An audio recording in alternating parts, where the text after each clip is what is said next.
శ్రీమంతుడగు యేసుక్రీస్తు ప్రభువు నామములో సార్వత్రిక సంఘమునకు స్థానిక సంఘమైన క్రిస్టియన్ ఫెలోషిప్ సంఘమునకు వందనములు తెలుపుతూ ఉన్నాం. ప్రియమైన వారలారా, మీరందరూ ప్రభు యొక్క మహాకృపను బట్టి క్షేమముగా ఆరోగ్యముగా ఉన్నారని, ప్రభునందు ఆనందిస్తున్నారని విని నమ్మి సంతోషిస్తూ ఉన్నాం. ఈ దినం ప్రభు దినం. ప్రభు మన కొరకై మరణించి సమాధి చేయబడి తిరిగి లేచిన దినం కనుక మనం ప్రభువును ఆన్లైన్ ఆరాధన ద్వారా ఆరాధించబోతూ ఉన్నాం. ఈ కూడికను ప్రారంభిద్దాం. ప్రారంభ ప్రార్థన చేసుకుందాం. మన సంఘ కాపరి పాస్టర్ పి జాన్ గారు ప్రారంభ ప్రార్థన చేస్తారు. ప్రార్థన. ప్రేమ నమ్మకమైనటువంటి మా ప్రభా, కృప కలిగిన మా పరలోకపు తండ్రి, మీకు వందనములు స్తోత్రములు చెల్లిస్తుంటున్నాం మా ప్రభా.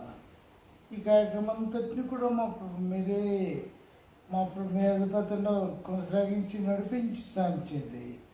ఇక్కడ చేరినటువంటి వారికి అందరికీ దీనికరంగా కార్యక్రమం అంతటిని కూడా కొనసాగించి కృప చూపించి నడిపించి సాధించాల్సిందిగా మనం చేస్తున్నాము. అలాగే ప్రభా మా తండ్రి, మేమందరం కూడా మా ప్రభు మీ సన్నిధిలో ఉండగా మీ సన్నిధి ప్రకాశము మా ప్రభా మా మీద ఉంటున్నట్లుగా మీ కృప మాకు చూపించి నడిపించి సహాయం చేయండి. పాటల ద్వారా మిమ్మల్ని మాయంపరచుటకు సహాయం చేసిందిగా మనం చేస్తుంటున్నాము. వాక్యము ద్వారా మా ప్రతి విషయం ద్వారా మీరు మాతో మాట్లాడి నడిపించి కృప చూపించమని మీకే స్తుతులు చెల్లిస్తూ యేసు నామమున అడుగుతున్నాం తండ్రి, ఆమేన్. దేవునికి మహిమ కలుగునుగాక. ప్రియమైన సహోదరి సహోదరులారా, వాక్యం ఈ విధంగా సెలవిస్తుంది: మీలో ఎవరికైనాను శ్రమ సంభవించినా అతడు ప్రార్థన చేయవలను, ఎవరికైనాను సంతోషము కలిగినా అతడు కీర్తనలు పాడవలను. కనుక మన సమయంలో కీర్తనలు పాడి సంతోషంగా ప్రభువును ఆరాధించి కనపడదాం.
Number 46.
ఖర్చయిపోతా నీకోసం ప్రకటిస్తానయ్యా.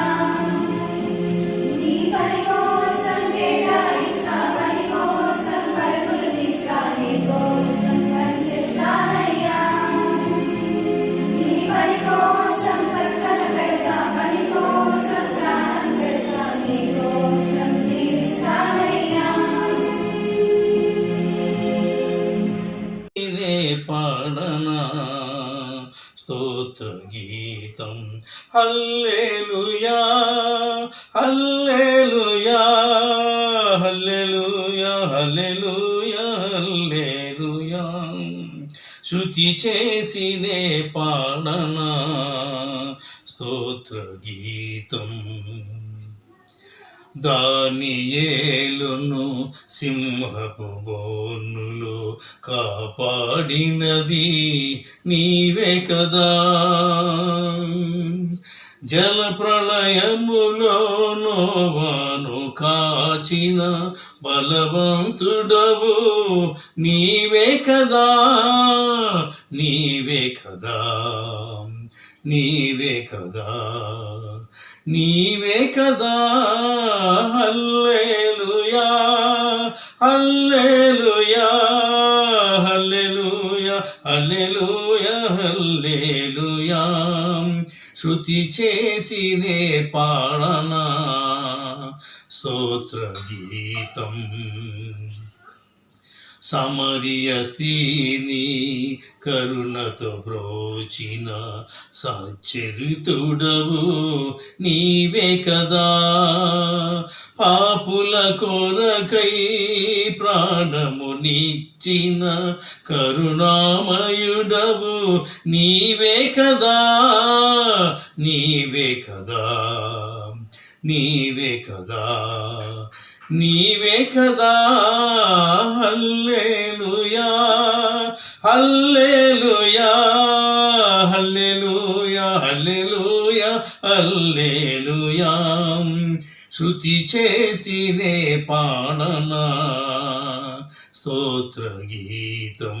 భజించి నీ పొగడనా స్వామి, స్తుతి చేసినే పాడనా స్తోత్ర గీతం. ఈ సమయంలో మనకు బ్రదర్ యెషయా గారు కీర్తన 144 చదివి వినిపిస్తారు.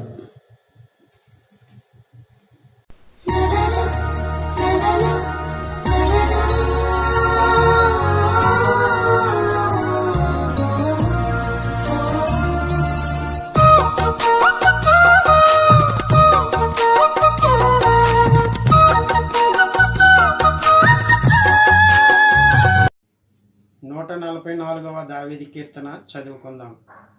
నాకు ఆశ్రయదుర్గమగు యెహోవా సన్నిధింపబడినగాక. ఆయన నా చేతులకు యుద్ధమును, నా వేళ్లకు పోరాటమును నేర్పువాడయ్యున్నాడు. ఆయన నా కృపానిధి, నా కోట, నా దుర్గము, నన్ను తప్పించువాడు, నా ఖేడము, నేను ఆశ్రయించువాడు. ఆయన నా జనులను నాకు లోపరచువాడయ్యున్నాడు.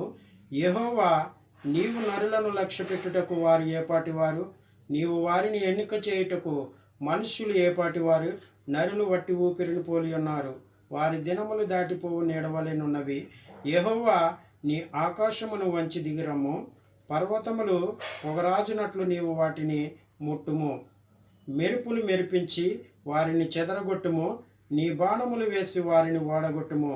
పైనుండి నీ చేయి చాచి నన్ను తప్పింపుము, మహాజలములలో నుండి, అన్యుల చేతిలో నుండి నన్ను విడిపించుము. వారి నోరు వట్టి మాటలాడుచున్నది, వారి కుడి చేయి అబద్ధంతో కూడి ఉన్నది. దేవా, నిన్ను గూర్చి నేను ఒక క్రొత్త కీర్తన పాడెదను, 10 తంతుల సితారతో నిన్ను కీర్తించెదను. నీవే రాజులకు విజయము దయచేయువాడవు, దుష్టులు ఖడ్గము నుండి నీవు నీ సేవకుడైన దావీదును తప్పించువాడవు. నన్ను తప్పింపుము, అన్యుల చేతిలో నుండి నన్ను విడిపింపుము. వారి నోరు వట్టి మాటలాడుచున్నది, వారి కుడి చెయ్యి అబద్ధంతో కూడి ఉన్నది. మా కుమారులు తమ యవన కాలమందు ఎదిగిన మొక్కల వలె ఉన్నారు, మా కుమార్తెలు నగరునికై చెక్కిన మూలకంబముల వలె ఉన్నారు. మా కొట్లు నింపబడి పలు విధములైన ద్రవ్యములకు నిధులుగా ఉన్నవి. మా గొర్రెలు 1000 కొలదిగాను 10,000 కొలదిగాను మా గడ్డి బీళ్లలో పిల్లలు వేయిచున్నవి. మా ఎడ్లు గొప్ప బరువు మోయగలవి. మా వీధులలో చొరబడిట అయినను ఉరుకులెత్తుట అయినను లేదు. వాటిలో శ్రమ గలవారి మొర వినబడుట అయినను లేదు. ఇట్టి స్థితి గలవారు ధన్యులు. యెహోవా తమకు దేవుడుగా గల జనులు ధన్యులు. కొద్ది వాక్యం దేవుడు దీవించిన గాక. దేవునికి స్తోత్రములు. మీ అందరికీ వందనములు. ఈ సమయంలో 144వ కీర్తన మన కొరకై వివరిస్తారు బ్రదర్ తిమోతి గారు.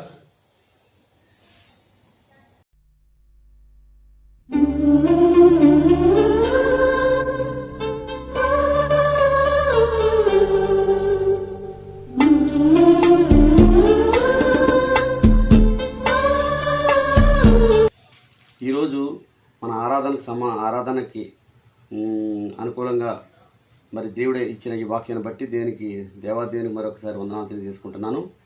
దావీదు గారు రాసిన ఈ కీర్తన ఆయన అంటున్నాడు, ఇది కూడా స్తుతి కీర్తనగా మనం భావించవచ్చు. ఎందుకంటే ఆయన అంటున్నాడు, నాకు ఆశ్రయదుర్గమగు యెహోవా సన్నుతింపబడును గాక అంటున్నాడు. అంటే సన్నుతింపబడును అంటే స్తుతింపబడును గాక అని అర్థము. కీర్తనకాడైన దావీదు గారు రాస్తూ ఆ కింద, ఆయన నా చేతులకు యుద్ధమును నా వ్రేళ్లకు పోరాటమును నేర్పువాడై ఉన్నాడు. అంటే చేతులకు యుద్ధమును, ఆయన మనల్ని ఆ యొక్క కాపుదల, మన జీవితంలో కాపుదల ఇచ్చేవాడుగా ఉన్నాడు. వేళ్లకు పోరాటం నేర్పువాడే ఉన్నాడు. మనం ఎలా తప్పించుకోవాలో శాతాను ఊర్ల నుంచి, మరి పాప బంధకాల నుంచి ఎలా తప్పించుకోవాలో మనకి దేవుడే మనం తప్పించేవాడుగా ఉన్నాడు.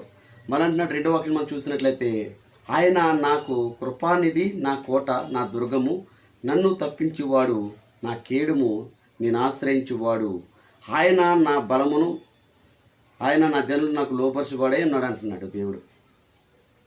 దేవుడిని కొనియాడుతున్నాడు అనమాట. ఆయనంట నాకు కృపానిధి.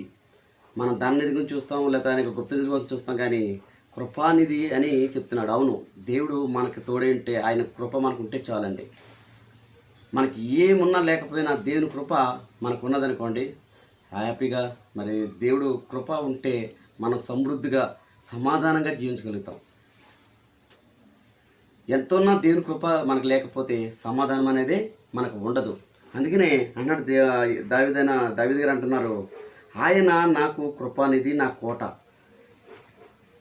నా దుర్గము, నన్ను తప్పించువాడు. అవును, మన దేవుడు మనం తప్పిస్తాడు, పాపం నుండి విమోచిస్తాడు. మనల్ని రక్షించే దేవుడు, మనల్ని తప్పించే దేవుడు మన దేవుడు. అందుకనే కీర్తనకారుడు 91 కీర్తనలో మాట అంటాడు, 14వ వచనంలో ఏమంటాడంటే, అతడు నన్ను ప్రేమించున్నాడు కనుక, చూద్దాం రండి, 91వ కీర్తన 14వ వచనంలో ఒక మాట ఉంటుంది, అతడు నన్ను ప్రేమించుచున్నాడు కనుక నేను అతనిని తప్పించెదను అని ఉంటుంది. మనం ఎప్పుడైతే దేవుని ప్రేమించేవారు ఉన్నామో, దేవుడు మనల్ని ప్రతి విషయంలోనూ, ప్రతి సమస్యలో నుండి తప్పించేవాడు ఉన్నాడు. అందుకనే అనుభవపూర్వకంగా మరి దావీదు గారు ఆ యొక్క కీర్తన రాసినట్లుగా మనం చూస్తాము. అందుకనే మళ్ళా ఒక మాట మనం 7వ చూసినట్లయితే ఆయన అక్కడ మాట రాస్తున్నాడు చూడండి.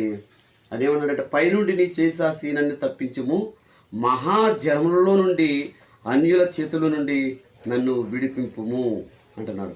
ఆయన పైనుండి, ఆకాశం నుండి మనల్ని చూస్తున్నాడు. ప్రతి విషయంలోనూ మనకు తోడుగా, ఆయన ఎప్పుడైతే మనం ప్రేమించేవారు ఉన్నామో, ఆయన ఇష్టానుసారంగా నడుచుకుంటున్నామో, ఆయన మనల్ని ప్రేమిస్తాడో, తప్పిస్తాడో.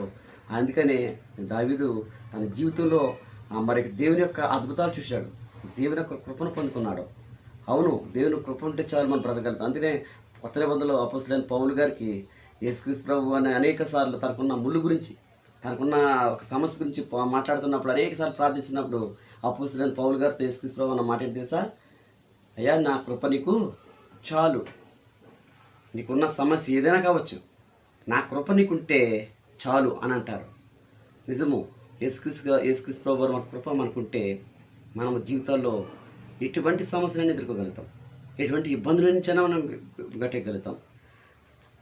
అందుకనే 12వ వచనం కానీ మనం చూస్తే అక్కడ అంటాడు ఆయన ఆ జీవితంలో పొందుకున్న అద్భుతాలు, అన్నీ మనం అంటే చదవడానికి మనం వివరించడానికి టైం లేదు, కానీ దాని యొక్క వివరణ అంతా కూడా రాస్తాడు.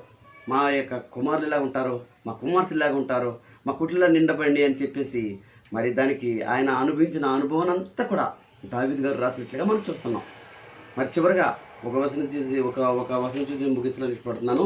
అదేంటంటే 137 కీర్తనలో 26 వచనంలో కూడా ఇలా ఉంటుంది అనమాట.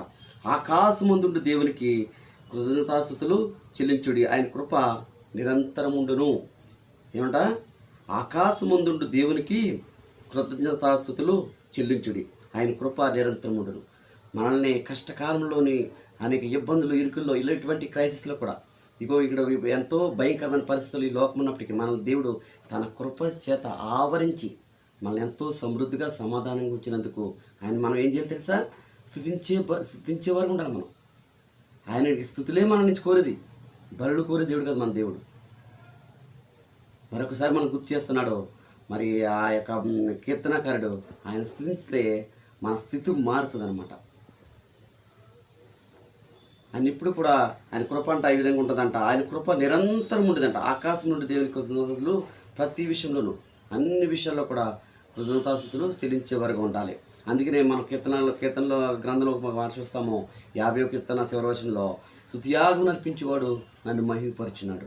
మనం స్తుతియాగం అర్పించే వరకు ఉండాలి. అందుకనే దావీదు తన జీవితంలో స్తుతించేవాడు ఉన్నాడు. మరి దావీదుని దేవుడు అంచెలంచెలుగా ఇచ్చించాడు, తన కుటుంబాన్ని పూజించినట్లుగా మనం చూస్తున్నాము. చివరికి ఒక వచనం చూసి నేను ముగిస్తానండి. 144 కీర్తన లాస్ట్ వచనం చూద్దాం రండి. ఇట్టి స్థితి గల వారు ధన్యులు, యెహోవా తమకు దేవుడు కాగల జనులు ధన్యులు. ఎట్టి స్థితి? దేవుని కలిగి ఉన్న స్థితి గలవారు ధన్యులు, యెహోవా తమకు దేవుడు కాగల జనులు ధన్యులు అంటండి. అవును, దేవుడు మనకు కలిగి ఉండటం, యేసుక్రీస్తు ప్రభు వారు మనము మన ఆయన దగ్గరికి వెళ్ళటం, ఆయన బిడ్డగా మనం జీవించడం ఎంతో ధన్యకరమైన జీవితం. ఈ లోకంలో అనేక మందికి లేదు ఇప్పటి వరకు. అందరూ ఆయన దగ్గరికి రావాలని, ఆయన కృప పొందుకోవాలని దేవుడు కోరుచున్నాడు. మరి ఆయన ఇట్టి స్థితి గలవారు ధన్యులు. మనం ఇట్టి స్థితిలో మనం ఉన్నాం కాబట్టి ఎంతో ధన్యత. మరి అట్టి స్థితి మనందరికి దేవుడు ఇచ్చున్నాడు. మనం అందరం కూడా ఆయన స్తుతించి మరి ఆయన గణపరిచేవారుగా ఉండాలి. మరి దావీదు గారు గణపరిచారు, ఆయన జీవితంలో అద్భుతాలు చూశారు. ఎందుకంటే మనకి ఇచ్చిన జీవితాన్ని బట్టి, మనకి చదివిన దారిని బట్టి ప్రభువా నీకు వందనాలు, ఇట్టిన స్థితిని బట్టి నీకు వందనాలు, ఇచ్చిన ఆరోగ్యాన్ని బట్టి నీకు వందనాలు, నా కుటుంబంలో చేసిన మేలు బట్టి నీకు వందనాలు అంటూ దేవుని స్తుతిద్దాం. మరి ఇచ్చిన మరి యొక్క మంచి సమయాన్ని బట్టి మరి సంఘస్థులకు మరి పాస్టర్ గారికి, పాస్టర్ గారికి మరి నా హృదయపూర్వక వందనాలు తెలియజేసుకుంటూ, మీ అందరికి కూడా వందనాలు తెలియజేసుకుంటూ నేను ముగిస్తున్నానండి. ఈ సమయంలో బ్రదర్ జయశేఖర్ గారు మనలందరినీ ఆరాధన ప్రార్థనలు నడిపిస్తారు. మనమందరం కూడా తలలు వంచి సహోదరునితో ఏకీభవించి ప్రభువును ఆరాధన చేద్దాం.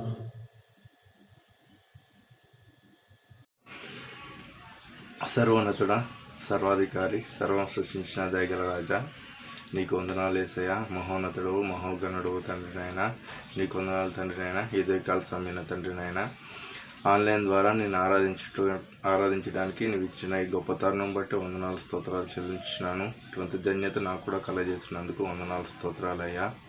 ఇదిగో తండ్రినైనా ఈ యొక్క భయంకరమైన దినంలో మేము ఉండగా తండ్రినైనా మాకు ఎటువంటి ఆత్మీయ ఆహారం కావాలో అట్టి రీతిగా తండ్రినైనా కీర్తన 144తో మాతో మాట్లాడినందుకే వందనాలు స్తోత్రాలు చెల్లించున్నాం. అవును తండ్రినైనా, మీరు మాకు ఆశ్రయ దుర్గమై ఉన్నందుకు వందనాలు స్తోత్రాలు చెల్లించినాను. మేము ఉన్నంటి ఈ స్థితిలో తండ్రినైనా మా చేతికి యుద్ధముగాను వీళ్ళకి పోరాటంగాను చేయమన్న దేవా, గొప్ప దేవా, నీకే వందనాలు స్తోత్రాలు చెల్లించినాం. అవును తండ్రినైనా, మేమున్న పరిస్థితులు బట్టి తండ్రినైనా నువ్వు మాతో మాట్లాడే దేవుడుగా ఉన్నందుకు వందనాలు స్తోత్రాలు చెల్లించినాను. ఇటువంటి తండ్రినైనా దుర్దినములు, భయంకరమైన దినములు తండ్రినైనా ఎట్టి రీతిగా జీవించాలో మాకు నేర్పించిన విధానం బట్టి వందనాలు స్తోత్రాలు చెల్లించినాను.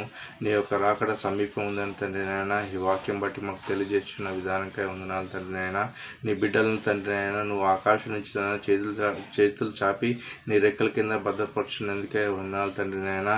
ఈ ఊపిరి మీది తండ్రినైనా, మీరు చిన్న ఊపిరి మీరు కాచి కాపాడుతున్నందుకే వందనాలు స్తోత్రాలు చెల్లించినాను.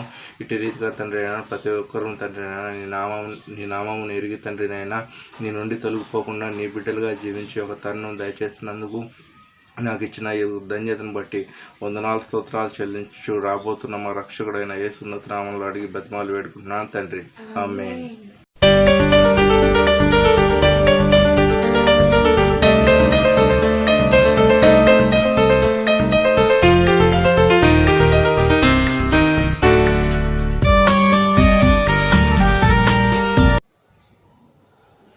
దేవునికి మహిమ కలుగును గాక. ప్రియమైన సహోదరి సహోదరులారా, మనం ఇంతవరకు పాటలు పాడి ప్రభువును ఆరాధించాం.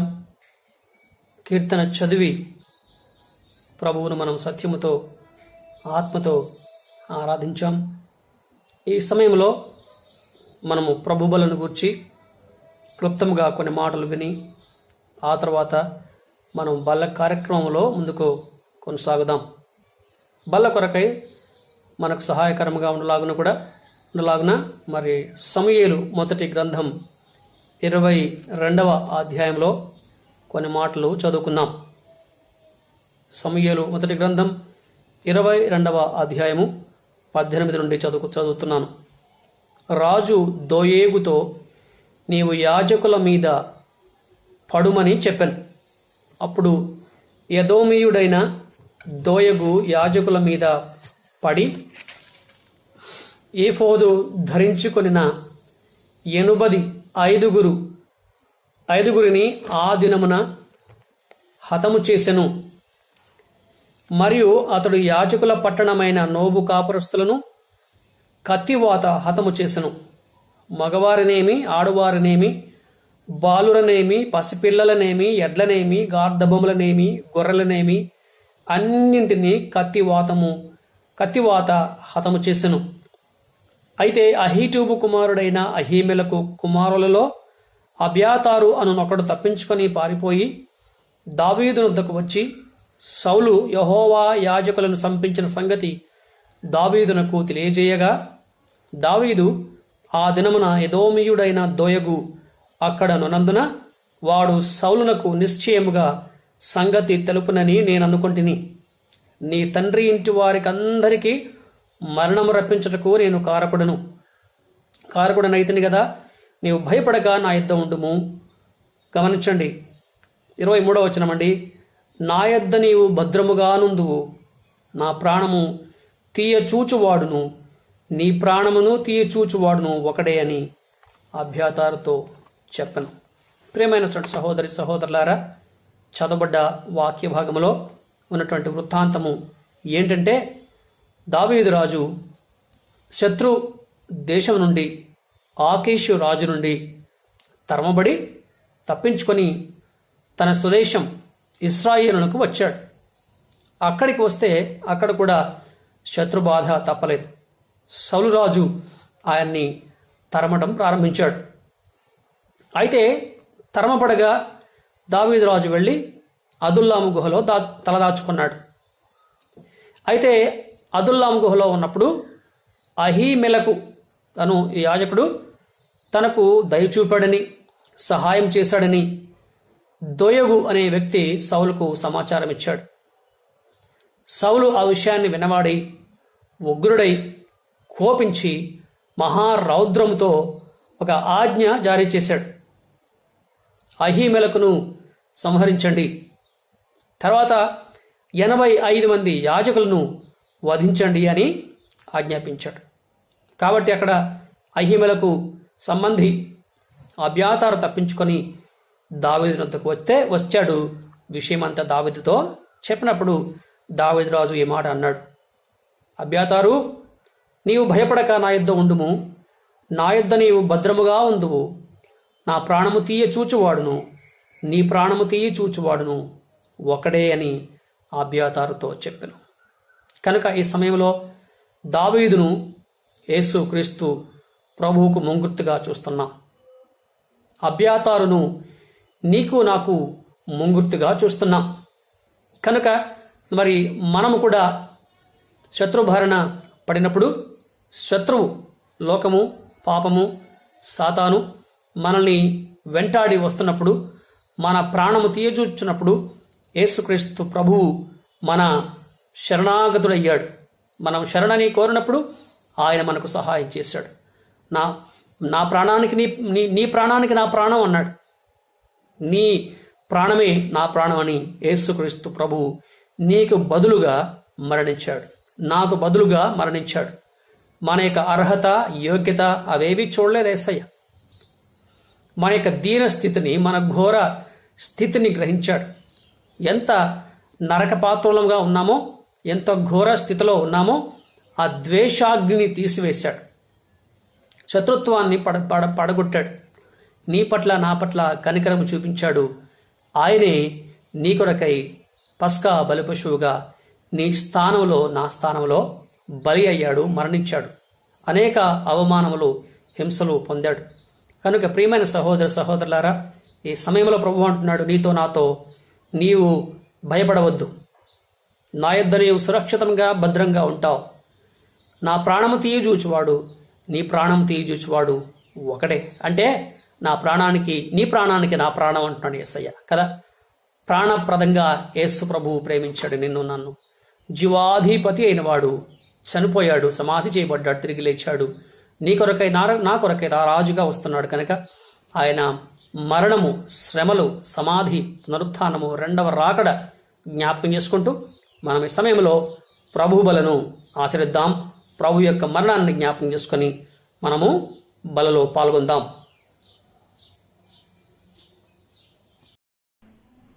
ప్రభునందు ప్రియమైనటువంటి వారు, ఈ సమయంలో మనందరం కలిసి పనుల పాటు పొందుతాము. దానికి అనుగుణంగా ఒక్క వచనం చదువుకొని ఆ తదుపరి ప్రార్థన చేసుకుని తర్వాత ఈ కార్యక్రమం కొనసాగాలని ప్రభుత్వం మనం కోరుతున్నాడు. దేవుడు శ్రమించాలి. ప్రార్థన మరి ఈ సమయంలో వాక్యం చదువుతున్నాను. మరి మొదటి కొరింథీయులకు కూడా వచ్చాము. 23వ వచనాన్ని చెప్తాను. నేను నీకు అప్పగించిన దానిని ప్రభువుగా పొందుతుంది. ప్రభువైన యేసుక్రీస్తు తన అప్పగించబడిన రాత్రి కృతజ్ఞతాస్తుతులు చెల్లించి దాన్ని విరిచి నీకు నా శరీరము నన్ను జ్ఞాపకం చేసుకుంటే చేయడని చెప్పాను. మరి సమయంలో మరి ప్రభుత్వ మరి ప్రభుత్వం మరి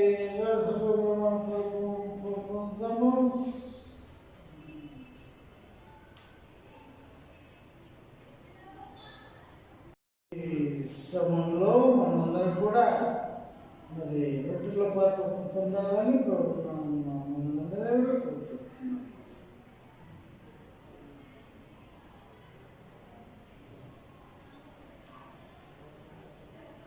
ఆ తదుపరి మరి సంఘం అంతా కూడా మనందరం కూడా ఈ రసంలో పాటు పొందాలని కోరుకుంటున్నాం.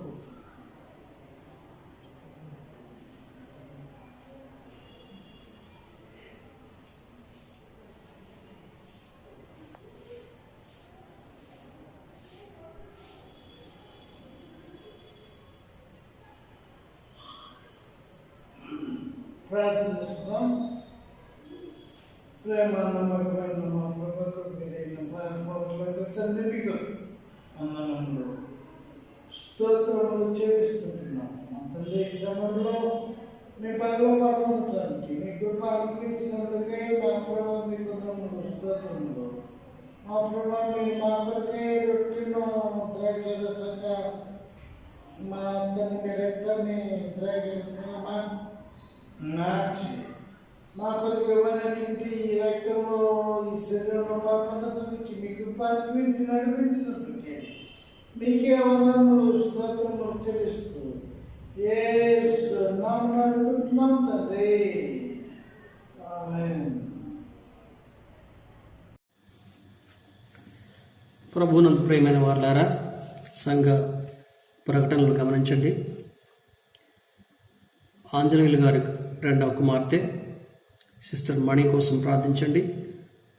తను కిడ్నీ సమస్యతో బాధపడుతున్నారు. ప్రభు మంచి ఆరోగ్యం బలించలాగా తన కోసం ప్రార్థించండి.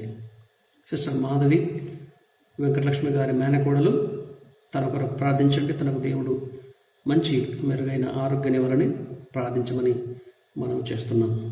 పద్మావతి బాలకృష్ణ గారి నిమిత్తమై ప్రార్థించండి. సిస్టర్ గారికి దేవుడు మంచి ఆరోగ్యం ఇచ్చి మరి మంచి మాట ప్రసాదించాలని తన కోసం ప్రార్థించమని కూడా ప్రభు పేరిట మిమ్మల్ని కోరుతూ ఉన్నాం. మిసెస్ సునీత జైపాల్ గారు కోల్డ్, ఫీవర్, కాఫ్, జలుబు, జ్వరము, దగ్గుతో బాధపడుతున్నారు. సిస్టర్ గారి కోసం ప్రార్థించమని ప్రభు పేరిట మిమ్మల్ని అందరినీ కోరుతున్నాం. శాంత జగదీష్ గారి పెద్ద కుమారుడు నవీన్ కరోనా పాజిటివ్ వచ్చింది. హాస్పిటల్లో ట్రీట్మెంట్ తీసుకుంటున్నాడు. ప్రస్తుతం అయితే బెటర్గానే ఉన్నాడు, మంచిగా ఉన్నాడు. తనకు మంచి ఆరోగ్యాన్ని ఇవ్వాలని, దేవుడు ఇవ్వాలని ప్రార్థించమని మనం చేస్తున్నాం. బ్రదర్ కృష్ణారావు జ్వరము, ఒంటి నొప్పులతో బాధపడుతున్నాడు. తన కోసం ప్రార్థించమని సంఘాన్ని కోరుతున్నాం. పాస్టర్ గారికి దేవుడు మంచి ఆరోగ్యం ఇచ్చాడు. అందును బట్టి దేవుని స్తుతించండి. ఇంకను అయ్యగారికి దేవుడు, అయ్యగారి కుటుంబాన్ని దేవుడు దీవించలాగన మరి సిస్టర్ గ్రేస్ విజయ్ గారి కోసం కూడా మరి ప్రార్థించమని ప్రభు పేరిట మనం చేస్తున్నాం. బ్రదర్ అమర్లపూడి యేసుభక్తి గారు 31/7/20 ప్రభునందు నిద్రించారు. వారి కుటుంబం ఆదరణ నిమిత్తమై ప్రార్థించమని మిమ్మల్ని అందరినీ ప్రభు పేరిట మనవి చేస్తున్నాం. ఆగస్టు 9న లూదియా అప్పల్ నాయుడు గారి కుమార్తె హారిక వివాహము శ్రీకాకుళంలో జరగనే ఉంది. ఆ వివాహము ఆటంకం లేకుండా మరి దేవునికి మహిమకరంగా ఘనంగా జరగాలని ప్రార్థించండి. వారు క్షేమంగా మరి తిరుగు ప్రయాణమై హైదరాబాద్కి 15వ తారీఖున రానై ఉన్నారు. వారి కొరకై ప్రార్థించండి. గర్భవతుల నిమిత్తమై ప్రార్థించండి. సిస్టర్ సుఖారాజ్యం గారు మరి తనకు సుఖ ప్రసవాన్ని దేవుడు ఇవ్వాలని ప్రార్థన చేయమని మనం చేస్తున్నాం. వివాహం నిమిత్తమై ఎదురు చూచు వారి కొరకు ప్రార్థించండి. సంతానం కొరకై కనిపెట్టే వారి కోసం ప్రార్థించండి. ఇల్లు కట్టుకునే వారు మరి ఉన్నారు, వారి నిమిత్తమై ప్రార్థించండి. బ్రదర్ సైమన్ మణి గారు వారి కొరకై ప్రార్థించండి. ఇల్లు కొనుక్కోవాలని ఉన్నారు బ్రదర్ కృష్ణారావు నాగవి, వారి కొరకు ప్రార్థించండి. ఇల్లు అమ్మాలనుకునేవారు బ్రదర్ తిమోతి అన్నామని, వారి నిమిత్తమై ప్రార్థించమని మనం చేస్తున్నాం. విదేశాలలో ఉన్న సంఘ బిడ్డల కొరకై ప్రార్థించండి. ఉద్యోగుల కొరకై ఎదురు చూచు వారి నిమిత్తమై ప్రార్థించండి. విద్యార్థులు చదువులు, విద్యా వ్యవస్థ నిమిత్తమై ప్రార్థించమని మనం చేస్తున్నాం. చివరిగా కరోనా మహమ్మారి ప్రపంచాన్ని వణికిస్తోంది. దేవుడు త్వరలోనే మంచి పరిష్కారం, వైద్య సహాయము, వ్యాక్సిన్ మరి అందించలాగున శాస్త్రవేత్తల కోసం, ప్రపంచ నాయకుల కోసం, వైద్యుల కోసం ప్రార్థించమని మనం చేస్తున్నాం. ఇంతటితో ప్రకటనల సమాప్తం. God bless you.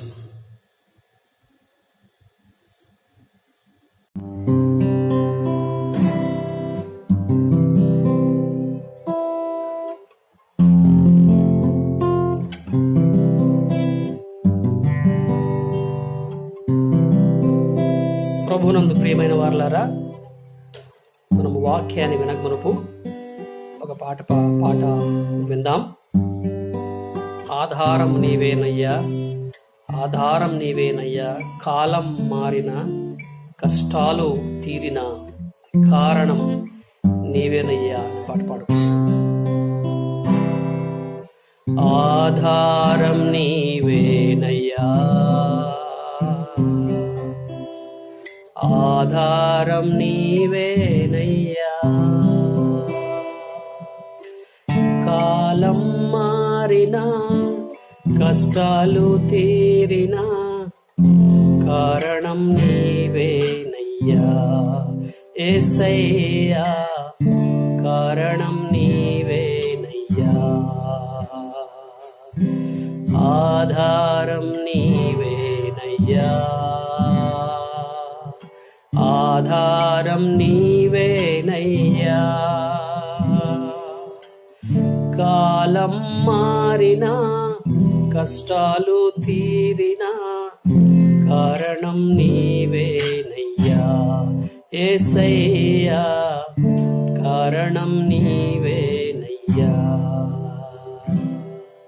లోకంలో ఎన్నో జయాలు చూశాను నేనింతకాలం, లోకంలో ఎన్నో జయాలు చూశాను నేనింతకాలం. అయినను ఎందుకో నెమ్మది లేదు, సమాధానం కొదువైనది యేసయ్యా, సమాధానం కొదువైనది. అయినను ఎందుకో నెమ్మది లేదు, సమాధానం కొదువైనది యేసయ్యా, సమాధానం కొదువైనది. ఆధారం నీవేనయ్యా, ఆధారం నీవేనయ్యా. కాలం మారినా కష్టాలు తీరినా కారణం నీవేనయ్యా యేసయ్యా, కారణం నీవేనయ్యా. ఐశ్వర్యం కొదవేమీ లేదు, కుటుంబములో కలతేమీ లేదు. ఐశ్వర్యం కొదువేమీ లేదు, కుటుంబములో కలతేమీ లేదు. అయినను ఎందుకో నెమ్మది లేదు, సమాధానం కొదువైనది యేసయ్యా, సమాధానం కొదువైనది. అయినను ఎందుకో నెమ్మది లేదు, సమాధానం కొదువైనది యేసయ్యా, సమాధానం కొదువైనది. ఆధారం నీవేనయ్యా, ఆధారం నీవేనయ్యా.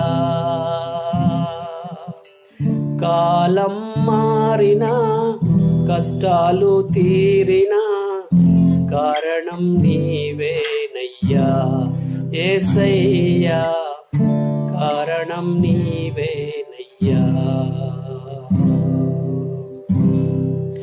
నీ సేవకునిగా జీవింప హృదయంలో ఉన్న కోర్కెలను, నీ సేవకునిగా జీవింప హృదయంలో ఉన్న కోర్కెలను. హృదయమునిచ్చావు నెమ్మది నొంద, సాక్షిగా జీవింతును హల్లెలూయా, సాక్షిగా జీవింతును. హృదయమునిచ్చావు నెమ్మది నొంద, సాక్షిగా జీవింతును హల్లెలూయా, సాక్షిగా జీవింతును. ఆధారం నీవేనయ్యా, ఆధారం నీవేనయ్యా. కాలం మారినా కష్టాలు తీరినా కారణం నీవేనయ్యా యేసయ్యా, కారణం నీవేనయ్యా.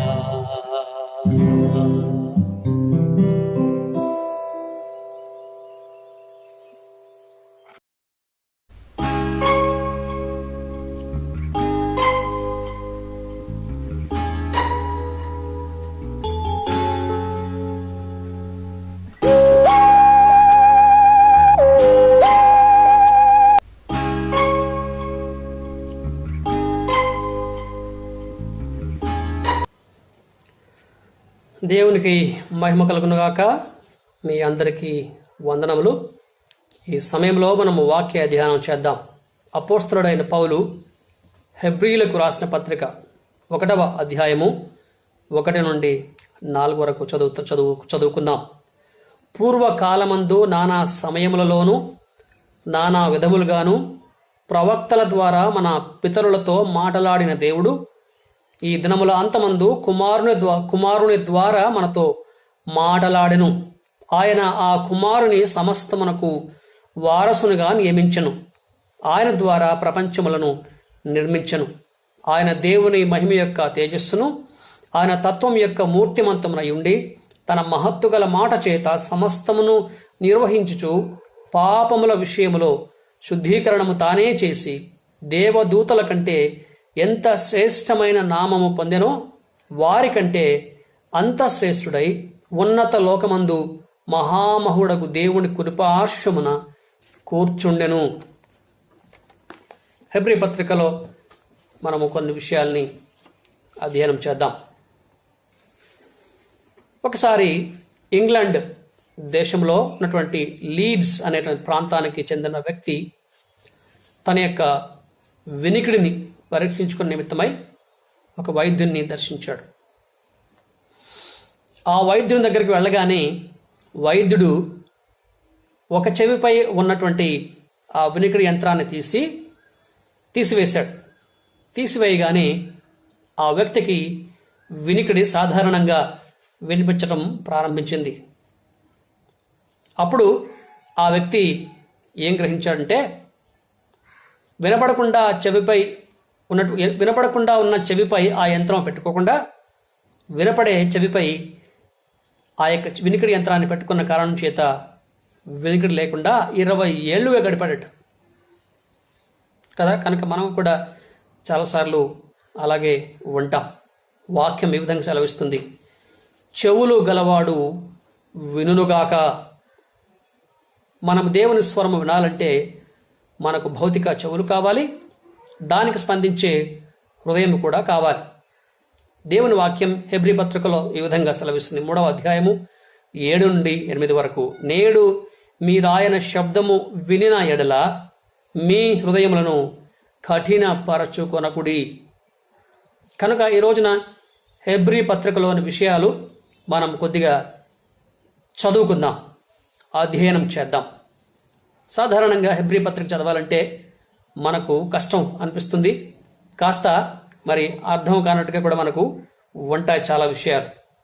అయితే ఈ రోజున ప్రభు సహాయాన్ని బట్టి హెబ్రీ పత్రికలోని కొన్ని విషయాల్ని మనము చదువుకుందాం, కొన్ని లక్షణాలని అధ్యయనం చేద్దాం. మొట్టమొదటి మరి టైటిల్ లేదా విషయం ఏంటంటే, అసలు ప్రసంగానికి మరి టైటిల్ ఏంటంటే, ఎవరైనా ఆలకించుచున్నారా? Is there somebody who's listening? సరే, ఇందులో గ్రంథ లక్షణాల్లో మొట్టమొదటి లక్షణం ఏంటంటే, ఇది హెబ్రీ పత్రిక అనేది మూల్యాంకన గ్రంథం అని ఒక ఆయన అన్నాడు. It is a book of evaluation అన్నాడు. ఇవాల్యుయేషన్ అనగానే మనకు పరీక్షలు గుర్తొస్తాయి కదా. ఇవాల్యుయేషన్ చేస్తారు విద్యార్థులైన వారు. పరీక్షలు రాశాక ఆయా కేంద్రాల్లో ఇవాల్యుయేటర్స్ వెళ్ళి పత్రాలని దిద్దుతారు, మనకి మార్కుల్ని పంపిస్తారు కదా. కనుక మరి మనం కూడా విశ్వాస పరీక్షలో ఉన్నాం కదా. మన విశ్వాసాన్ని కూడా మనం ఏం చేయాలి? మూల్యాంకనం చేసుకోవాలి. ఒక పరీక్షా పత్రాన్ని, ప్రశ్న పత్రాన్ని దిద్దినట్టుగా మనం కూడా మన యొక్క విశ్వాస జీవితాన్ని మూల్యాంకనం చేసుకోవాలి, ఇవాల్యుయేషన్ చేసుకోవాలి. హెబ్రీయుల మత వ్యవస్థ కంటే యేసు క్రీస్తు అనుగ్రహించు రక్షణ శ్రేష్టము అనే సంగతి మనం ఈ గ్రంథంలో చూస్తాం. బెటర్ అనే మాట తెలుగులో శ్రేష్టము అనేటువంటి పదము వాడబడింది. ఈ పదాన్ని హెబ్రీ పత్రికలో 13 సార్లు మరి గ్రంథకర్త వాడాడు. హెబ్రీ పత్రిక 1:4లో క్రీస్తు దూతల కంటే శ్రేష్ఠుడు, ఆయన శ్రేష్టమైన నిరీక్షణ తెచ్చను అని హెబ్రీ 7:19లో చూస్తాం.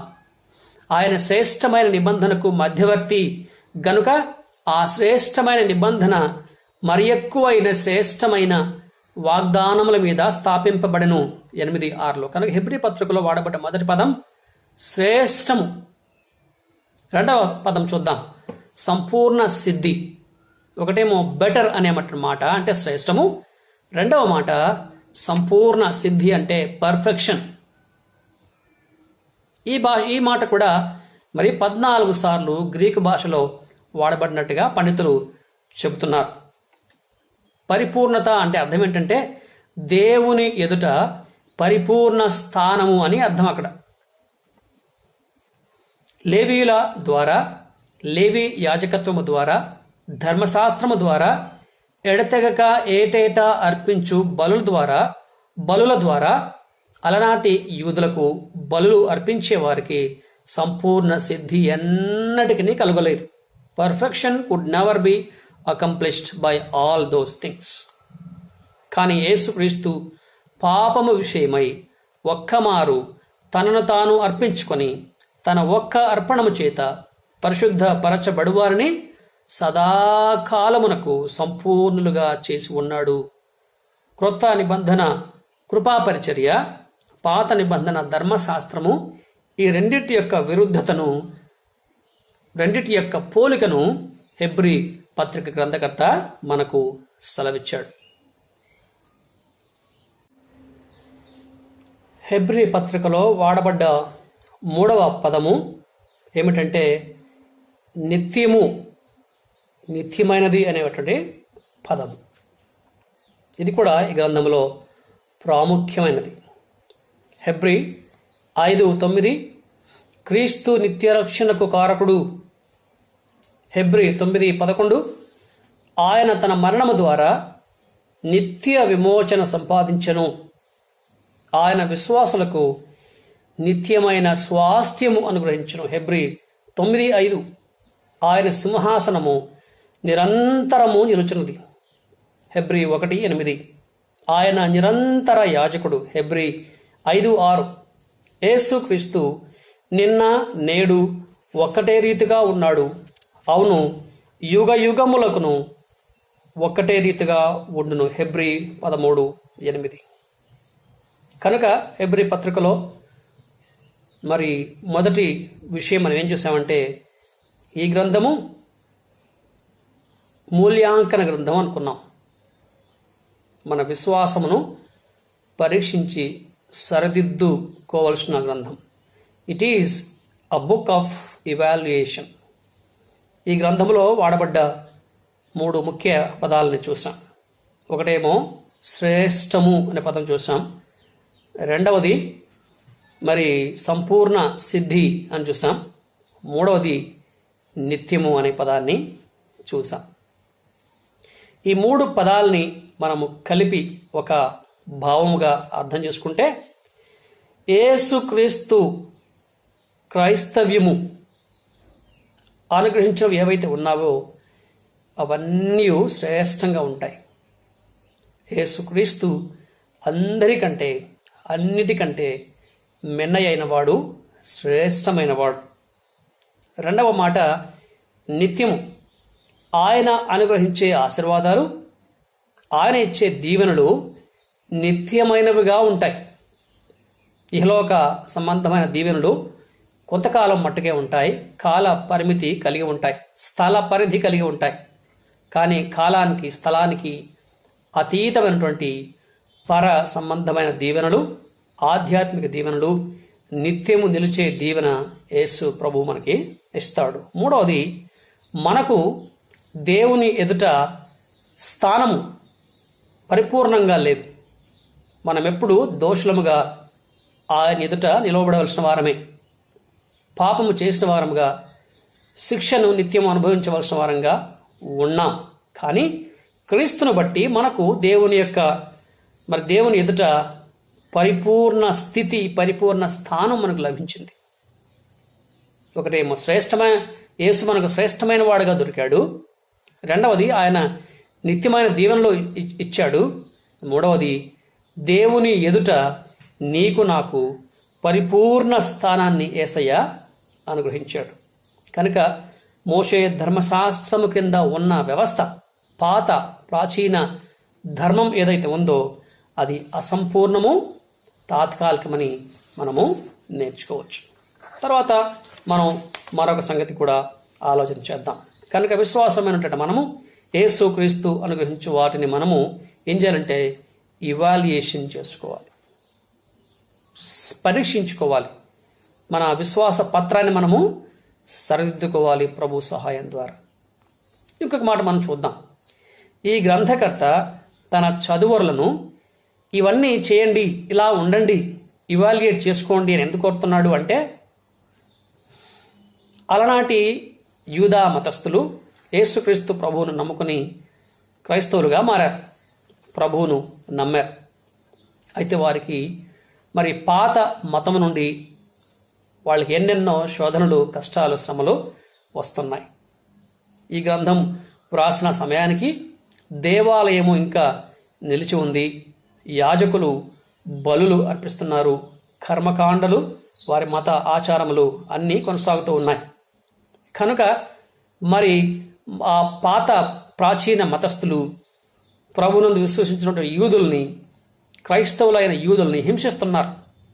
అందుకే హెబ్రీ పత్రికలో అంటాడు కదా ఆయన, బంధకములలో ఉన్నవారిని, కష్టములు అనుభవించు వారిని జ్ఞాపకము చేసుకునుడి అంటారు. రెండవది ఆయన నింద అంటారు. మోషే క్రీస్తు విషయమైన నింద అంటాడు. ఇంకా బెస్ట్ ఎగ్జాంపుల్ ఏం చెప్పారంటే, యేసు కూడా గవిని వెలుపట శ్రమనొందెను అని విశ్వాసులను, అంటే హెబ్రీ పత్రికలోని విశ్వాసులను గ్రంథకర్త ప్రోత్సహించాడు, పురికొల్పాడు.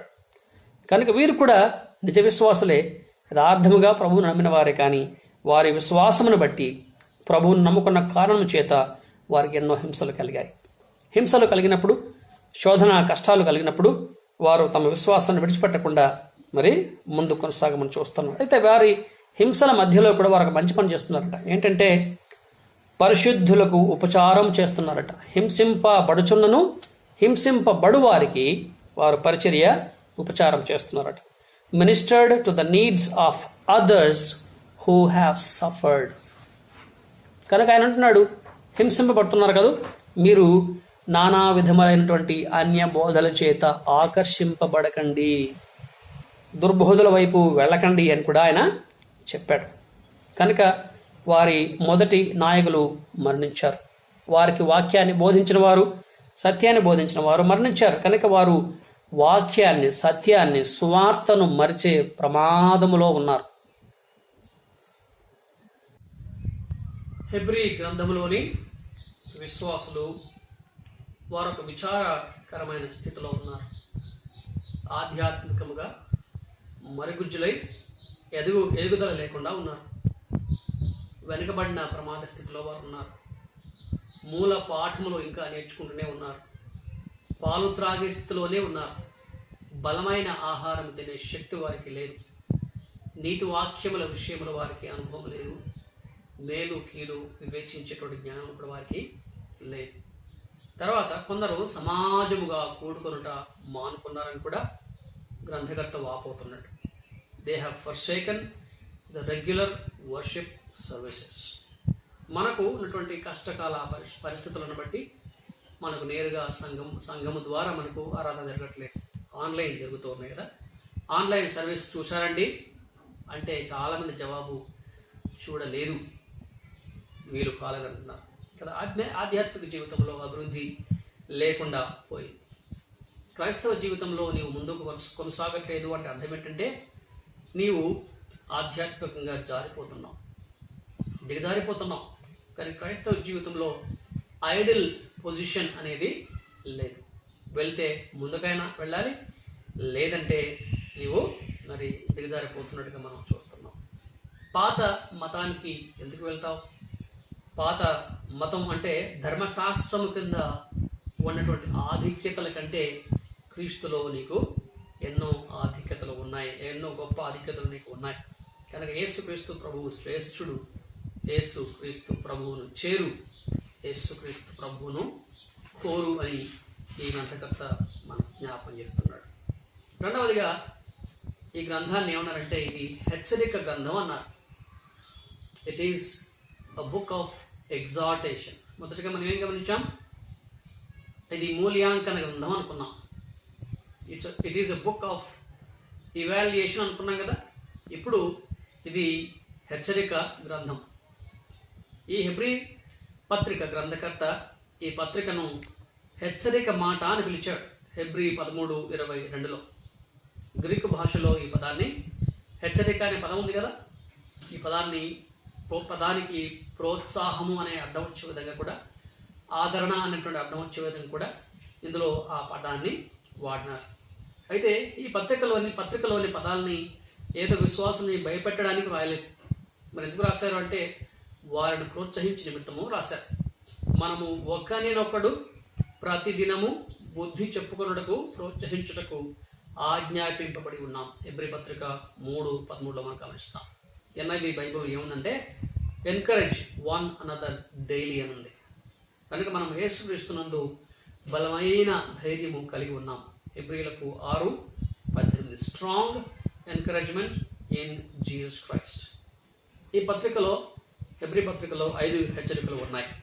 వాక్యము నుండి కొట్టుకొని పోవుట హెబ్రీ 2:1-4. వాక్యమును సందేహించుట హెబ్రీ 3:7-4-13 వరకు.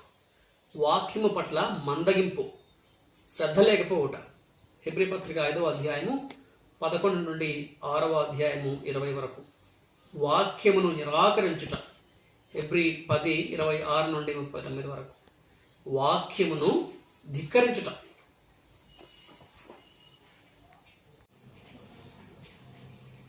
నోవహు దేవుని చేత హెచ్చరింపబడి ప్రోత్సహించబడి జీవించాడు గనుక ఆ 5 ప్రోత్సాహకములు హెచ్చరిక మాటలు దేవుని విశ్వసించుటకు, ఆయన మాట ఆలకించుటకు సహాయకరముగా ఉన్నాయి. తన కుమారుని ద్వారా దేవుడు మాట్లాడెను అను ప్రాముఖ్య ప్రకటనతో మాటతో హెబ్రీ గ్రంథకర్త ఈ గ్రంథమును ప్రారంభించాడు. అది కూడా ప్రారంభంలో. చివరిలో ఏమన్నాడో చూద్దాం. హెబ్రీ పత్రిక 12వ అధ్యాయము 25వ వచనం. మీకు బుద్ధి చెప్పుచున్న వానిని నిరాకరింపవద్దు. See to it that you do not refuse him who is speaking. మరొక మాటలో చెప్పాలంటే గ్రంథకర్త ఈ గ్రంథం యొక్క అంశం కూడా ఇదే. దేవుడు మాట్లాడెను, దేవుని వాక్యము మనకున్నది, దానిని గూర్చి మనమేమి చేయుచున్నాము. ఈ ప్రోత్సాహకములు, ఈ హెచ్చరికలు, ఆదరణ మాటలు మనము పాటించినట్లయితే ఆధ్యాత్మిక పరిణామములు ఎదుర్కొనవలసి వచ్చును. మనము వాక్యము ఆలకించకపోతే కొట్టుకొని పోవదు. నిర్లక్ష్యము కొట్టుకొని పోవుటకు దారితీయును. ఇటు ఈ లోకములో అటు పరలోకములో కొట్టుకొని పోయే స్థితి వస్తుంది. వాక్యము నుండి కొట్టుకొని పోవుట వాక్యమును సందేహించుటకు దారితీయును. ఎందుకనగా వినుట వలన విశ్వాసము కలుగును. విశ్వాసము సందేహము 2 ప్రక్కనే ఉంటాయి కదా. కనుక సందేహం పోవాలంటే వాక్యము వినాలి, క్రీస్తును గూర్చిన మాట వినాలి. కఠిన హృదయము ఏర్పడుతుంది. ఇది మందగింపునకు, డల్నెస్ దానికి దారితీస్తుంది. క్రమక్రమముగా వినుటకు బద్దకిస్తాము, మందగిస్తాము. ఇది మనఃపూర్వకముగా, బుద్ధిపూర్వకముగా తిరస్కరించుటకు దారితీయునని కూడా వాక్య భాగంలో చూస్తున్నాం. ఇదంతా ఈ ఆధ్యాత్మిక తీరోభివృద్ధి విషయమై దేవుడు ఏం చేస్తాడు? వాక్యమునకు మరలి రమ్మని, దేవుని మాట వినమని పదే పిలుస్తాడు. వినకపోతే, అవిధేయులమైతే ఆయన మనలను శిక్షించుట ప్రారంభిస్తాడు. హెబ్రీ పత్రిక 12వ అధ్యాయములో అంశం ఏంటంటే శిక్షా విధానం. ప్రభువు తన ప్రజలకు తీర్పు తీర్చును అని హెబ్రీ 10:30లో మనం చూస్తాం. తన పిల్లలు బుద్ధిపూర్వకంగా ధిక్కరించి దుర్బీజులగుట దేవుడు అనుమతించడు. ఆయన ఎల్లప్పుడూ ప్రేమతో శిక్షించును. మోషే ధర్మశాస్త్రము అనుగ్రహించు దానికంటే యేసు క్రీస్తు శ్రేష్టమైన దాన్ని అనుగ్రహించునని హెబ్రీ పత్రిక మూల్యాంకనం రుజువు చేస్తుంది. ఈ పత్రిక హెచ్చరిక పత్రిక. దేవుని వాక్యము ఆలకించి విధేయులు కమ్మని ఈ గ్రంథము ప్రోత్సహిస్తూ ఉంది, ప్రోద్బలం చేస్తుంది. లేనట్లయితే ఆధ్యాత్మికముగా దిగజారి దేవుని శిక్షా హస్తమును అనుభవింతుము. ప్రభువునందు ప్రియమైన వారలారా, మనమింతవరకు హెబ్రీ పత్రికను దాని లక్షణాలని గమనిస్తూ వచ్చాం. మొదటి లక్షణము, ఇది మూల్యాంకన గ్రంథం అనుకున్నాం. అంటే ఇంగ్లీష్లో it is a book of evaluation అని తెలుసుకున్నాం. మూల్యాంకనము అంటే, ఎవాల్యుయేషన్ అంటే ఒక పరీక్షా పత్రాన్ని దిద్దినట్టుగా మన విశ్వాస జీవితాన్ని కూడా సరిదిద్దుకోవాలని మనం ఎన్నో విషయాల్ని నేర్చుకుంటూ వచ్చాం. రెండవ లక్షణం, ఈ పత్రిక యొక్క రెండవ లక్షణం ఏంటంటే, ఇది హెచ్చరిక పత్రిక. దేవుని వాక్యం నుండి కొట్టుకొని పోకుండా, మనకు బుద్ధి చెప్పు వారిని నిరాకరింపకుండా, దేవుని వాక్యాన్ని ధిక్కరించకుండా ఉండాలని 5 హెచ్చరికలు మనము ఇందులో తెలుసుకున్నాం. మూడవదిగా, ఇది హెబ్రీ పత్రిక పరీక్షా గ్రంథం అని మనం నేర్చుకోబోతున్నాం. It is a book of evaluation, it is a book of exhortation, thirdly it is a book of examination. నేనేమి విశ్వసిస్తున్నాను, దేవుని వాక్యమున లేదా కంపించి రాలిపోవటకు సిద్ధముగా ఉన్న ఇహలోక విషయాలనా అని మనల్ని మనం పరీక్షించుకోవాలి. మరి యూదులైన వారు ప్రభువును నమ్మారు, క్రైస్తవులుగా జీవిస్తున్నారు. ఈ పత్రిక రాసిన సమయానికి వారు ఒక వ్యూహాత్మక రోజుల్లో ఉన్నారని మనం తెలుసుకోవచ్చు. ఎందుకంటే అప్పుడు ఈ గ్రంథకర్త రాసినప్పుడు ఆ చదువర్ల కాలంలో ఇంకను ఆలయము నిలిచే ఉన్నది. బలులు అర్పించబడుతూ ఉన్నాయి. లేవీయుల వ్యవస్థ కొనసాగుతూ ఉంది. కానీ కొద్ది సంవత్సరములలోనే ఆలయము, పట్టణము నాశనం చేయబడబోతూ ఉంది. యూదా జాతి చెదరగొట్టబడుతుంది. క్రీస్తునందు విశ్వాసం ఉంచిన యూదా విశ్వాసులు కూడా చెదరగొట్టబడతారు. కనుక మనం చరిత్రను గమనించినట్లయితే యుగాలు ఘర్షణ పడుతూ ఉన్నాయి. సృష్టి క్రమము కంపిస్తూ ఉంది. హెబ్రీ పత్రిక 12వ అధ్యాయము 25 నుండి 29 వరకు. బలమైన విశ్వాసపు పునాదుల మీద వారి పాదాలు మోపాలని విశ్వాసులని హెచ్చరిస్తూ గ్రంథకర్త కోరుతున్నాడు. నశించు వాటిని, పతనమైపో వాటిని నమ్మకండి అన్నాడు. నేటి దినాన కూడా సంఘము అలాగే ఉన్నది. మన చుట్టూరా పరిస్థితులను మనం చూస్తే ప్రతీది కూడా కంపిస్తూ ఉంది. త్వరితగతిన మారుతూ ఉంది. స్థిరమైన పునాదిపై కాక తాత్కాలికమైన కట్టడములపై మనము నిలిచి ఉంటూ ఉన్నాం. దేవుని ప్రజలు సహితము డబ్బు, ధనము, ఇంకేవో అందము, ఇంకేవో అనుభవాలు, ఇవి వాటిని ఆధారం చేసుకుని విశ్వసించి వారి జీవితాన్ని కట్టుకుంటూ ఉన్నారు. కానీ లోకము దాని ఆశలు గతిస్తాయని వారు నమ్మకుండా ఉన్నారు. దేవుని వాక్యం నమ్ముతున్నారు. లోకము, లోకాశలు గతిస్తాయి. దేవుని చిత్తమును జరిగించేవాడు నిరంతరము నిలుచునని మన వాక్యంలో చూస్తున్నాం. కనుక దేవుని వాక్యాన్ని మాత్రమే నమ్మాలి. ఇతరమైన వాటిని బట్టి కాక, హెబ్రీ పత్రికలో చూస్తున్నాం చివరి అధ్యాయంలో, కృపని బట్టి హృదయమును స్థిరపరచుకోమని దేవుడు కోరుతున్నాడు. స్థిరపరచుట అనే పదాన్ని ఏదో ఒక రూపంలో ఈ హెబ్రీ పత్రికలో 8 సార్లు వాడారు. కనుక మనకు నిశ్చల రాజ్యము కలదు, మనకు స్థిరపరచబడిన వాక్యము కలదు, మనకు స్థిర నిరీక్షణ కూడా కలదని చూస్తున్నాం. కనుక పాపముల నుండి రక్షించు యేసుక్రీస్తునందు విశ్వాసము లేనిచో భద్రత లేదు. ప్రభువా ప్రభువా అని పిలిచి ప్రతి వానికి భద్రత లేదు. తన ద్వారా దేవుని యొద్దకు వచ్చి వారిని యేసుక్రీస్తు సంపూర్ణంగా రక్షించుటకు శక్తిమంతుడై ఉన్నాడు. ఒకసారి ఒక టికెట్ కలెక్టర్ ట్రైన్లో ప్రయాణికుల యొక్క టికెట్స్ చెక్ చేయడానికి వెళ్ళాడు. ఒక ప్యాసింజర్ని అడిగాడు, బాబుని టికెట్ చూపించు అన్నాడు. టికెట్ తీసి చూస్తే ఆయన కూర్చున్న ట్రైన్ వేరు, తను ప్రయాణం చేయవలసినటువంటి ట్రైన్ వేరు. రాంగ్ ట్రైన్లో ఉన్నాడు ఆయన. సరే, ప్రక్కన ప్యాసింజర్ని అడిగాడు, బాబు నీ టికెట్ చూపించాయా అన్నాడు. ఆయన టికెట్ చూస్తే కూడా ఆయన కూడా రాంగ్ ట్రైన్లో ఉన్నాడు. ఇంకొక బండి ఎక్కాలి కానీ మరి పొరపాటున వాళ్ళు ఈ బండిలో వాళ్ళు ప్రయాణం చేస్తున్నారు. బాబు ఏంటి అని అంటే, లేదు సార్, మేము కింద ఒక బ్రేక్ మ్యాన్ ఆఫీసర్ని అడిగాం, రైల్వే ఆఫీసర్ని, ఎక్కండి పర్వాలేదని చెప్పాడు అన్నారు. కనుక డబల్ చెక్ చేసినా సరే వాళ్ళు ఉన్నటువంటి బండి వేరే బండి, రాంగ్ ట్రైన్లో వారు ప్రయాణం చేస్తున్నారు. కనుక మనం కూడా మన విశ్వాసము నిజముగా ఎందులో ఉన్నదో, ఎక్కడ ఉన్నదో పరీక్షించుకోవాలి. ఇవాల్యుయేట్ చేసుకుందాం, మూల్యాంకనం చేసుకుందాం, ఎగ్జాట్ చేయబడదాం, హెచ్చరించబడి ప్రోత్సహించబడి మన ఇతరులను ప్రోత్సహిద్దాం. మూడవదిగా ఎగ్జామిన్ చేసుకుందాం, పరీక్షించుకుందాం. కనుక మనము విశ్వాసమునకు కర్తయు దానిని కొనసాగించువాడైన యేసు వైపు చూచుచూ మన పరుగు పందెమును కొనసాగిద్దాం. ఆ విధంగా చేయుటకు ప్రభువు మనకు సహాయం చేసి నడిపించునుగాక. ఆమేన్. ప్రభువునకు మహిమ కలుగునుగాక. ప్రియమైన సహోదరి సహోదరులారా, ఈ సమయంలో మనం కూడికను ముగించుకుందాం. ముగింపు ప్రార్థన పాస్టమ్ గారు చేస్తారు. తర్వాత మన సంఘ కాపరి పాస్టర్ పి జాన్ గారు మనకు ప్రభు యొక్క ఆశీర్వాదం ఇస్తారు.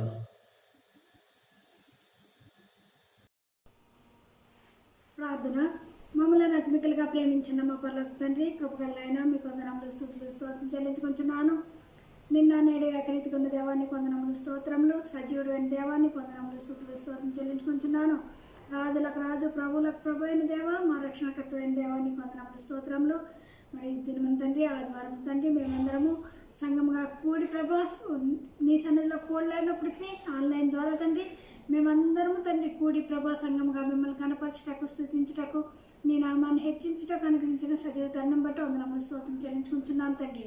ప్రభా పాటల ద్వారా మీరు మహిమ పొంది ఉన్నారు తండ్రి. వాక్యం ద్వారా మాతో మాట్లాడిన దేవాన్ని వందనములు స్తోత్రములు. వాక్యం చెప్పిన నీ బిడ్డలనైనా బిడ్డలను దీవించి ఆస్వాదించండి. బ్రదర్ విజయుడు గారిని దీవించండి, తన కుటుంబాన్ని దీవించి ఆస్వాదించండి ప్రభా. వాక్యానుసారంగా జీవించే జీవితం అందరికీ దయచేయమని వేడుకుంటున్నాను తండ్రి. ఈ సమయంలో తండ్రి మరి భయంకరమైన దినముల్లో మేము ఉంటుండగా తండ్రి కరోనా వైరస్ తండ్రి, మరి దాని నుంచి తండ్రి మమ్మల్ని అందరినీ తప్పించిన దేవాన్ని వందనములు స్తోత్రములు. మా సంఘంలో బిడ్డలకు అనుగ్రహించిన ఆరోగ్యం బట్టి వందనములు స్తోత్రం చెల్లించుకుంటున్నాను.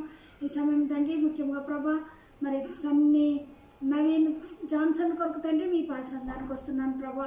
మా తండ్రి బిడ్డకు తండ్రి మరి కలిగిన బాధ నుంచి మీకు తెలిసిన ప్రభా హాస్పిటల్లో ఉంటుండగా తండ్రి మీరు దర్శించండి, ముట్టండి, స్వస్థపరచండి, మంచి ఆరోగ్యం దయచేయండి. తొందరగా డిశ్చార్జ్ అయ్యి ఇంటికి రాగలిగినట్లుగా, సంతోషించగలిగినట్లుగా సహాయం దయచేయండి.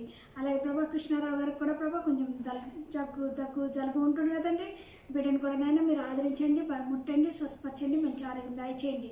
అలాగే సునీత జయపాల్ గారికి ప్రార్థన చేస్తున్నాను తండ్రి. తనకు కూడా ఉన్న జలుబు నుండి తండ్రి విముక్తి దయచేయండి, మంచి ఆరోగ్యం దయచేయండి. వీటిలో ఉన్న ప్రతి ఒక్క బలహీనతను తీసివేస్తండి, మంచి ఆరోగ్యం దయచేయండి అనుకుంటున్నాను తండ్రి. అలాగే ప్రభు మా తండ్రి మణి కొరకు ప్రార్థన చేస్తున్నాను. ఆ బిడ్డకున్న కిడ్నీ ప్రాబ్లం మీకు తెలిసిన తండ్రి, కిడ్నీస్ ముట్టండి, స్వస్థపరచండి, సక్రమంగా తండ్రి మంచి ఆరోగ్యం దయచేయండి అనుకుంటున్నాను తండ్రి. అలాగే ప్రభా పద్మావతి బాలకృష్ణ జ్ఞాపకం చేసుకుంటున్నాను తండ్రి. బిడ్డ కావాల్సిన మంచి ఆరోగ్యం దయచేయండి. అలాగే ప్రభు మా తండ్రి ఇంకా ప్రభా రత్నకుమారి వాళ్ళ మనవుడి కొరకు కూడా ప్రార్థన చేస్తున్నాను తండ్రి. బిడ్డను దీవించండి, ఆస్వాదించండి, సంపూర్ణ ఆరోగ్యం, బలం, శక్తిని దయచేయండి ప్రభా. అలాగే తండ్రి ప్రభా మా తండ్రి రేపు ఆదివారం తండ్రి హారిక వివాహం జరగనంటుండే కదండి. ఆ వివాహంలో తండ్రి మీరు ఉండండి తండ్రి, ఎటువంటి ఆటంకము లేకుండా తండ్రి ఆ వివాహం తండ్రి మంచి ఘనంగా నేను జరుగుటకు సహాయం దయచేయండి. తిరిగి వారి తండ్రి మరి తిరిగి హైదరాబాద్కు తండ్రి క్షేమంగా రాగలిగినట్లుగా కూడా మీకు సహాయం దయచేయండి ప్రభావ. మా సంఘ బిడ్డలందరికీ ప్రార్థన చేస్తున్నాం తండ్రి. అనేక అవసరాల్లో ఉన్నారు ప్రభావ. మరి కోవిడ్ వల్ల తండ్రి, లాక్డౌన్ వల్ల తండ్రి బిడ్డలకు తండ్రి ఆర్థిక పరంగా తండ్రి అనేక ఇబ్బందులుగా ఉన్నాయి ప్రభావ. బిడ్డలనైనా మీరు ఆదరించండి, బలపరచండి, కావాల్సిన సహాయం దయచేయమని వేడుకుంటున్నాను. మరి ఉద్యోగాలకు వెళ్తున్న వారినైనా మీరు తోడైండి ప్రభావ. వారి చేతి పని దీవించండి. మరి కరోనా వైరస్ తండ్రి ఎవరికి అంటకుండా తండ్రి మరి తండ్రి వారికి కావాల్సిన కాపుదల భద్రత దయచేయమని అనుకుంటున్నాను. మరి ఉద్యోగాలు లేక తండ్రి బాధపడుతున్న వారికి తండ్రి మంచి ఉద్యోగాలు దయచేయండి. అలాగే చదువుకొని బిడ్డలకు తండ్రి మంచి జ్ఞానం దయచేయండి, ఆరోగ్యం దయచేయండి ప్రభావ, సహాయం దయచేయమని అనుకుంటున్నాను తండ్రి. అలాగే ప్రభు మరి తండ్రి గర్భవతులు కొరకు ప్రాణం చేస్తున్నాం. సుఖారాజ్యానికి ఇచ్చిన గర్భాన్ని బట్టి అన్ని కొందనాములు. మరి గర్భం మోయటకు మంచి ఆరోగ్యం దయచేసి మరి తగిన కాలంలో తండ్రి సుఖమైన ప్రసవం దయచేయండి. అలాగే తండ్రి గర్భం ఫలం కొరకు ఎదురు చూస్తున్న బిడ్డలను కూడా జ్ఞాపకం చేసుకునండి. మరి తన ప్రియులు నిద్రించుంటుండగా వారికి ఇస్తున్నాను చెప్పిన దేవాన్ని కొందనంలో మరి ఎవరైతే తండ్రి ఆశ కలిగి ఉన్నారో వారి గర్భాలు తెరవమని, వారికి కావాల్సిన మంచి సంతానాన్ని దయచేయమని వేడుకుంటున్నాను తండ్రి. ఇట్లా తండ్రి మా సంఘ సభ్యులందరినీ దీవించి ఆస్వాదించినందుకు వందనములు ప్రభా. నిన్నటి దినం తండ్రి మరి బ్రదర్ యేసుభక్త గారు కూడా ప్రభా నాయన మీ పిలుపుని అందుకొని మీ సన్నిధికి వచ్చినారు. మరి తండ్రి మరి బిడ్డ అయితే ప్రభావ రక్షింపబడి ఉన్నాడు కనుక నీ సన్నిధిలో సంతోషించున్నాడు. అయితే విడవబడిన కుటుంబానికి కావాల్సిన ఆదరణ దయచేయండి ప్రభా. మరి ఆ బిడ్డలనైనా మీరు ఆదరించండి ప్రభా. మరి జ్ఞానకుమారిని మీరు ఆదరించండి. అలాగే వారి పిల్లల్ని ప్రభా వారి సమస్త సంతానాన్ని కూడా మీరు ఆదరించి బలపరిచి స్థిరపరచమని వేడుకుంటున్నాను తండ్రి. అలాగే తండ్రి మరి వీడియో తీర్చిన సత్యనారాయణ కుటుంబాన్ని అలాగే సహకరించిన ప్రతి బిడ్డలైనా మీరు దీవించి ఆస్వాదించండి ప్రభా. అలాగే తండ్రి ప్రభా మరి పాస్టర్ గారు కనిపించిన ఆరోగ్యం పట్టు వందనంలో ఇంకా నాకు కావాల్సిన సంపూర్ణ ఆరోగ్య బలంలో శక్తిని దయచేయమని వేడుకుంటున్నాను తండ్రి. ఇంకా తండ్రి మా యొక్క ప్రియ బిడ్డల ప్రభా ఇతర దేశాల్లో ఉన్నారు తండ్రి, మరి కుటుంబాలను ఇక్కడ విడిచి ప్రభా ఇతర దేశాల్లో ఉంటుండగా పని వాళ్ళ యొక్క జీవనోపాధి నిమిత్తము తండ్రి బిడ్డల యొక్క చేతి పని దీవించి ఆస్వాదించండి. విడిచి వెళ్ళిన కుటుంబాలకైనా మీరు ఆదరించండి, బలపరచండి. అలాగే తండ్రి ఒంటరిగా ఉన్న వారి జీవితాల్లో తండ్రి మరి మీరు వారితో ఉండి ప్రభా వారి యొక్క ప్రతి అవసరం తీర్చమని వేడుకుంటున్నాను తండ్రి. వీళ్ళందరినీ కాచి కాపాడమని వేడుకుంటున్నాను. సంఘంలో ఉన్న మరి వృద్ధులను ప్రభావ మా ఆంటీని కూడా జ్ఞాపకం చేసుకుంటున్నాం తండ్రి. ఆంటీ కూడా తండ్రి మరి కొంచెం బలహీనంగా ఉంటుండగా తండ్రి ఆ బిడ్డను కూడా ముట్టండి, స్వస్థపరచండి. మరి మా యొక్క యవన బిడ్డల కొరకు ప్రార్థన చేస్తున్నాను తండ్రి. యవన ప్రభా ఇంకా అనేక మంది రక్షణ మార్గంలోకి రావాలి ప్రభా. వారందరూ రక్షణ పొందుటకు మీ యొక్క సహాయం దయచేయండి. ఈ యొక్క లాక్డౌన్లో తండ్రి ఇది ఒక మేము తండ్రి ఈ సమయాన్ని సద్వినియోగపరచుకుంటూ మీ సన్నిధిలో ఎక్కువసేపు గడుపుచు నేను మీ సన్నిధిలో తండ్రి ఆదరణ పొందుచు తండ్రి వాక్యం ద్వారా మన ప్రభా నడిపింపు పట్టకు మీ యొక్క సహాయం దయచేసి అనుకుంటున్నాను. చిన్న బిడ్డలను దీవించండి, యవనస్తులను దీవించండి, వృద్ధులను దీవించి ఆస్వాదించండి. సంఘంలో ఉన్న ప్రతి కుటుంబాన్ని పేరు పేరు వర్షం దీవించి ఆస్వాదించి మీరే గంత మహిమ పొందమని ప్రభా ఇంతవరకు తండ్రి మీ సన్నిధి మాతో ఉంచినందుకు వందనములు స్తోత్రములు. మరి యొక్క పర్యాయం తండ్రి మేము విధంగా తండ్రి ఆన్లైన్ ద్వారా తండ్రి మీ సన్నిధిలో మేమందరం కూడుకుని పర్యంతం తండ్రి మీ సన్నిధిలో మీ యొక్క రెక్కల చాట్లు మమ్మల్ని అందరినీ కాచి కాపాడి భద్రపరచమని కొద్ది ప్రార్థన నా ప్రభును రక్షకుడైన యేసుక్రీస్తు పరిశుద్ధ నామమున వేడుకొంచున్నాం తండ్రి. ఆమేన్. తండ్రి కుమార పరిశుద్ధాత్మ మరి కాపుదల వీటికందరికీ సదా తోడెన్ను కాక. ఆమేన్.